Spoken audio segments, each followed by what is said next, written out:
Hi, and welcome to the C-Suite Edge. I'm your host, John Light, the founder and CEO of Sabretooth Recruiting.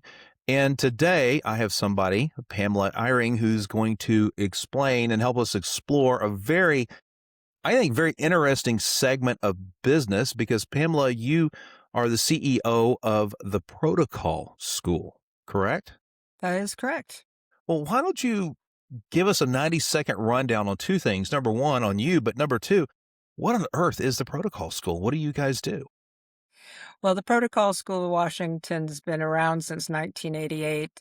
So, John, we're celebrating going on 40 years. And personally, I was in the United States Air Force as a civilian employee, and I was in there for 23 years conducting protocol events. So we managed all of those events that the Air Force would do, especially at our command. So how I got to know about the school was I attended in 1995, and I was shocked by what I didn't know. So after that experience, then I started recognizing, the need for protocol and business etiquette training, for communication skills, for executive presence. And, we were taught some of this at the Protocol School of Washington. And my goal was to help the Air Force empower their people, and they're not just officers or enlisted, but also the civilian employees that they were doing, grooming for executive growth. And I just enjoyed it so much that I was kept in touch with our founder, Dorothea Johnson, and acquired the school 21 years ago. Wow.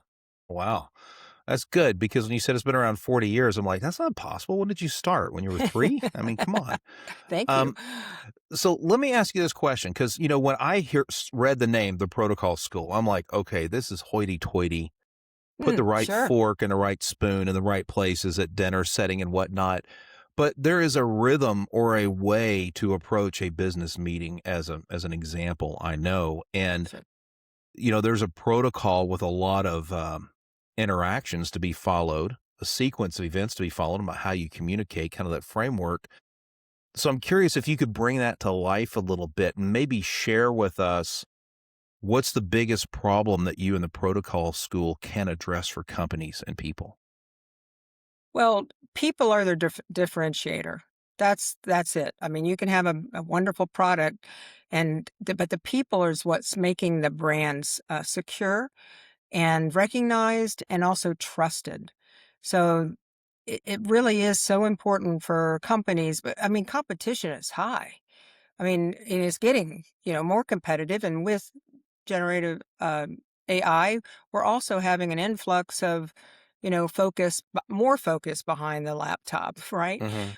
But Gen AI does not know how to shake hands and greet people and make them feel wanted and comfortable. Now, this isn't just soft. This is a business strategy. When you have a potential client coming for a meeting to learn more about your services or your products and you want to make a sale, there's an art to it. But it's strategic, from the greeting that you give, the invitation, where you meet. Sure, forks and knives are important because you don't want to be distracted by dropping food all over yourself or handing them the wine list and say, hey, you choose. So it really is about comfort, but it's the protocol, showing Mhm. respect to this potential client or existing clients.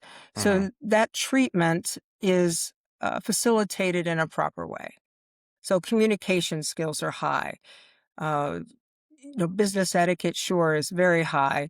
But if you think about setting up the protocol of setting up that meeting, who sits where?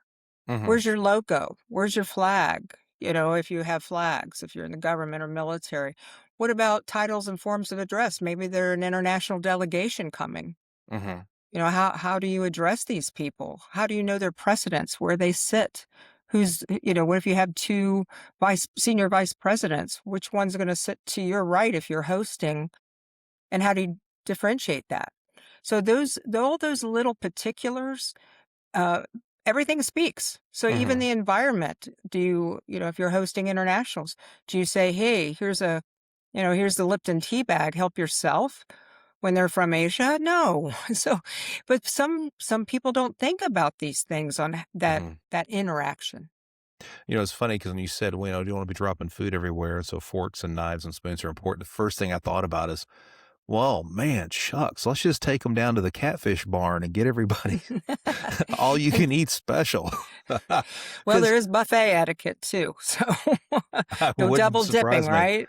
So, I, Using so I guess the question I would have sprouting from that is protocol really for the big players? I mean, what about SMBs? What about, the small company that does 10 or 20 million in revenue and is, may not be B2B or may not be GovCon.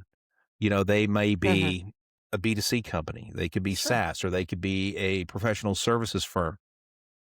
Talk a moment, if you would, about what the protocol school can do for the individual who's maybe not with a larger organization. Because I think it's important, since something in the neighborhood of 95% of all new job creation in this country comes from companies with less than 500 headcount, with a lot of it, a huge chunk of plurality coming from companies with under 50. Yeah, so if you think about tech firms even, these tech bros, they're even realizing that the interface with the potential buyers of their product is so important. They're dressing them up now. Mm, Remember how back in Silicon Valley they would be just super casual, right. barefoot, flip-flops and things. Now they're plussing them up because they know there's so much competition in tech now, for Hmm. instance. But a small, medium business, this is their sweet spot. I mean, sure, the big companies like Coca-Cola or Lockheed Martin, they need it for those forward facing as well. But if you think of if you're startup or a small medium business Hmm. and you add protocol training, you will see a difference. But it has to be repetitive, consistent, and you have to be accountable. I mean, Hmm. think about customer service. Say you see a small business or a medium business and you heard about them, you get to work with them, and it's nothing like you thought. Right. Maybe Oh, they hyped right him into up that. and said, Yeah. "Hey," and then you're like, "Ah," so disappointed. And it usually is because of the people interface that you had, their human capital, if you will. So individually, B2C, I mean, you have control of yourself. It costs nothing to improve. I mean, you can get, we have all kinds of, information that we send Hmm. out in our e-newsletters or a pod. I don't do a great podcast yet. I'm only with you, Don, but You're on. Wait a second. This is a great podcast. well, meaning I'm not the host of a podcast. That's what I mean. That's why I'm with you. Well, you're the one that does podcasts, but we do write a lot. I do write a lot of blogs so that people can improve themselves. So B2C. That's what's the differentiator when you're applying for new positions in these companies. It's not just what's in your briefcase and your experience and your education anymore. They want to know how you can, your professionalism. Are you mature in your professionalism? And even if you're only 25 years old, it's how you present yourself, you Yeah, know. and I think everybody, I'm a big believer in frameworks. You have to have a framework through which you communicate in a business setting, in a networking setting, in a whatever setting. But I'm also a big believer, Pamela, and I don't know what you guys are saying and how you're approaching it from the protocol school's perspective, but part of my belief system, my framework of looking at the marketplace right now is that as AI continues to promulgate and it continues to throw wicked curveballs and fastballs, what you can do with it today is so much more than what you could have done a year Oh, ago or even 6 months ago, right? right. It makes me wonder, facetiously, I suppose, that when are we going to have robot butlers that just handle all that for us, and they've got this protocol database or whatever cooking that they got to do. Um, but I'm a big believer that the more technology promulgates, the more valuable, the more critically valuable the human connection becomes. Because Yes. at the end of the day, people still buy from people. And the soft skills that are immensely hard to measure. How do you quantify Mhm. good communication skills? How do you put a dollar amount or a euro or whatever on the ability to develop rapport quickly with a complete stranger? And those are skills that if you put them on, say, for example, on a LinkedIn profile or on a resume, I can't measure that. If somebody says, I'm a good communicator, big whoop. I've Right. got to, Exactly. I've got to see it. And plus, it's really subjective. Um, So maybe you could address that in terms of how you all are navigating this really turbulent time as far as technology and technology rollout and adaptation are going. Me start with some statistics because I think this will help solidify my response to this. Is first of all, the Carnegie Foundation published a study a century ago that talked Mhm. about 85% of success is from people skills. And just last year, Harvard Business Review came out with another study, very similar, saying that the people, if they have that soft skills, they're more productive than they are usually Mhm. without. So again, validating people skills. The one that I just reviewed was a poll from Grammarly and Harris, a Harris poll that found that the United States businesses have lost more than $1.2 trillion annually on the lack and poor or lack of communication skills. So Like if you think communication skills like fundamentals, blocking, tackling, follow-up, or communication skills and that they don't invest in learning other cultures or perspectives and adjusting to it. it's more about communicating with people. So it's not just in the international side or, Mhm. all those things under communication or nonverbal, verbal Right. communication, right? When we're in accountability, listening skills, we can go on. But in that umbrella, they're Mhm. saying that's how much we're losing in business. So who wants to lose that kind of money? So if you think about AI, I mean, right now we're doing the podcast. We're behind the laptop, the mic, and the video, Right. but Gen AI can't meet I can't physically meet you. Now I can speak with you and we can have this dialogue and conversation. But if we're going to do business, some businesses or cultures want to do it face to face. Right. And what's happened is since, we already had this problem before COVID. Then after COVID, when we became really more remote and still working more so with those capabilities, digital capabilities, we couldn't go anywhere. So we weren't socializing. And so when that cleared up and we started going to events, even today, people are rusty with their skills, especially if they're working a lot of their business from a laptop. Mhm. Or a computer system. So when they get out there, they're not confident. And that's one thing we build in our school is we practice. When we do our trainings, even virtually, we'll have interactive exercises and discussions and practice the best we can virtually. We teach, but also in person. That's of Mhm. course, our favorite way. A lot of people prefer to learn people skills in person, right? So when we go, we're doing activities, we're building the confidence so that they know the rules, the protocol of when you're going and attending a meeting, where to sit, how you sit, posture, your presence, because it all speaks. But then we're also teaching them how to maneuver and build those professional relationships. How do you get in a group of people when you have anxiety of not knowing anyone? 75% of adults have that anxiety. They don't want to, they're like, oh, rejection, when realistically, it won't happen that way. But it's how you ask. Do you just come in and go, hey, I'm here. Look how good I look?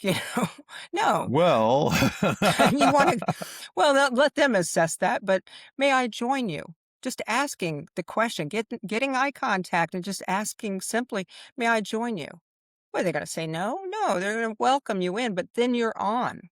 So then you have to, basically go to, introduce yourself with your first and last name. I always recommend first and last name. And you have to do a greeting. The protocol is the greeting, but how you give that greeting. yeah, So and you can't drone. no, and saying saying the person's name helps you remember it. But this is just a small bit of how to build beginning of a professional relationship. But I truly believe that, and I despair sometimes. I have 6 kids, but shh, don't tell anyone. I despair sometimes, when you look at the first half of those children, they've left the nest now. We gave them phones too early. We gave them access to Perhaps. technology, I think, too early. And the next 3 are very much, they've got very rudimentary. electronics available to them outside of what they absolutely need for school. And I know it drives them nuts, but I believe that it is so critical that we learn how to be human. We learn what it means to have a social life. And it doesn't have to be flamboyant. It doesn't have to be, all out there, but you have to be able to go up and shake someone's hand and look them in the eye, eye contact. I know, my two sons are still at home. They're into sports and their coaches require them to make eye contact when you're talking Good. to a coach. Make eye contact when you talk to a teacher. I've been in meetings and I've been in networking events. You talk with someone and it's like I want to grab their head and say, "Can you please make eye contact? Are you talking to me? Are you looking at the phone? Or is there I don't know, did you see like a cricket underneath the table over there that you're staring at instead of, engaging directly with me?" It seems Right. like people are afraid of that or they don't know how or they don't think it's relevant anymore because we are not in a post-human society because It people could be still do just business lack with of people. right. And I think it's a lack of confidence because they haven't had the practice. Yeah. Perhaps, majority of this seems to be they just don't know how, and then they're not confident. So when that happens, they're looking around like, I just want to escape. Some people are introverts too, Yeah. but introverts can turn it on. I'm married to one, not to label him, but there were times where he would just have a fit about going to a cocktail event with me, Yeah. and not because of me. It was just that I don't know anyone. That was his biggest thing. And then we'd get there and I'd watch him. He turned it on. He's shaking hands, he's talking, he's having laughter, he's meeting people. So it's not so bad once he got there. But then when we get back in the car, he's like, he says, I He's can't got talk. I'm he's just gotta totally, recharge. He spent all that yeah. energy. But they know they can turn it on. That's what Yeah. I'm saying. It's not all about extroverts. Extroverts can turn it on too much. Oh, yeah. You know, feel overdone becomes a weakness.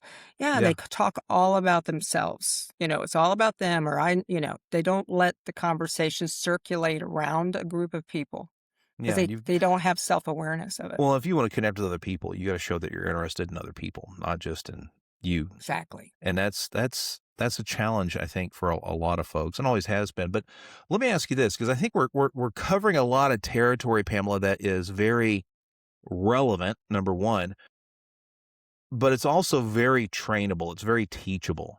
And, a person can overcome deficiencies in this area of communication or protocol.